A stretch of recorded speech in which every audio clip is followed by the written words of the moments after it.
we often have this idea that we need God to have moral direction. And as one of the Greek philosophers pointed out, the problem is that God is very confusing in his instructions. I mean, he says one thing in the Old Testament, another thing in the New Testament. Quite a lot of it isn't very nice. Which are we to believe? And this philosopher said, I mean, why did God send Jesus? Was he like a complicated kind of legal codicil sent to say, oh, I said that earlier, but actually now, let's go with this? We all talk about dignity. And this is something that we ascribe and attribute to every human person. That his basic nature or his basic attribute is that he's got dignity. This dignity manifests itself in several human rights, which now we claim have to be respected by all.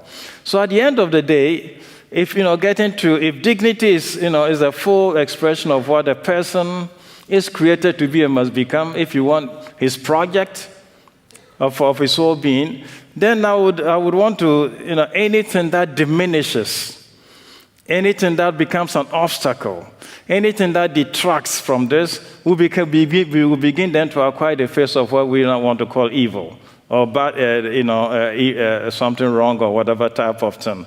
And everything that promotes the dignity of a human person must be the type of thing that we'll be able probably to talk about as in terms of goodness, in terms of virtue, in terms of anything that. So, if human persons that, and then I'll take dignity from his contribution, put the two together, and say this probably will lead us towards an identification of what is evil, what is good in the life of a human person. Let me suggest some practical,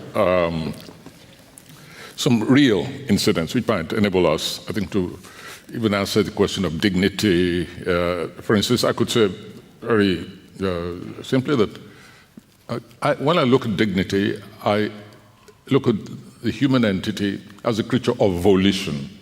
Now, when you take away volition from a human being, and that, of course, covers even the experience of slavery, enslavement, etc., torture, and so on. When you take volition away from a human being, that being is no longer a dignified person. We cannot run away from the fact that the human being, as a dignified being, is defined by certain rights which can be set down in non-abstract terms, like torture. You're reducing the dignity of that individual by torture, and you're taking volition away. A decision to participate in the politics on an equal basis, in the economic opportunities, etc., etc., etc. These are what constitute the dignity of the human being.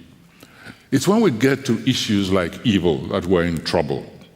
And that's where I'm hoping we'll get away in this marvelous company with this huge metaphysical question of my existence, the evil. And if we get to the definition of what evil is, then those who commit acts that we define as evil, I move them away from the status of human beings. And I reduce my recognition of what is acceptable as membership of the human community. But then how do you define those acts of evil? You can't take that position unless you say this is evil and therefore establish the difference between good and evil, correct? Well, that's why I say it can be codified. We can say any human being who does this to another being has already put himself or herself out of that community of Homo sapiens. You know that is basically what has underlined some of the worst regimes in history as well, though, what you're arguing, that you are subhuman. Well, but we mustn't go the theological way, because then we're in trouble. Some of us are non-believers. But then what is this? You say, if they do this, then they have removed themselves. So help us. So then how do you treat them? Yeah, we can list them. Kidnapping, torture, rape, etc., etc., etc., etc. Why is it not possible to list it? Because it's the problems with the et ceteras, right? I don't think anybody here... acceptance. Oh, yeah, we can propose it. The et ceteras. Oh, et cetera. Oh, yes. So it's nobody, I think, here has a problem with rape, torture, imprisonment. I have a huge We've got all the time in the world. We've got all the problem. time in the world to do it. The amount of time which is used, for instance, for peacekeeping, peace enforcement, etc., can simultaneously be used for making this list. and then proposing it for acceptance. Today, you have religious extremists who believe that not merely non-believers, but lukewarm believers should be put to the sword and practice it all the time. I think generally the major part of the world believes that this is pernicious, that this is wrongful thinking, it's disrespect for the other people, their thinking processes, their grasp of phenomena, etc., etc. So, obviously, this has to go on my shopping list, that you don't kill the next person, you don't slaughter children, you don't enslave school pupils simply because they believe something totally different. I think on that, and that's the issue of volition that I keep talking about, on that I think generally the world is agreed. And then those who insist on flouting that protocol, in which the majority, just like the Universal Declaration of Human Rights, this took ages. We know it began, the professors who came with the warriors to fashion something out of the rubble of World War II. It took some time. And so we shouldn't imagine that everything is definitive. But it is possible to define the new human being. But that doesn't begin to address the real issue, because I think, yes, we would all agree that killing, murdering, raping is bad. But dignity, it dies by 1,000 cuts.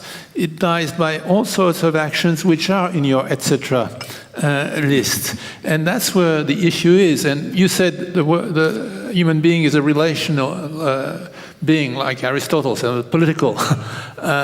I completely agree, but relational is more than is two, but it's more than two. It's a society. And so when one talks about dignity, one talks about the dignity of a society. What kind of principle organizes a society?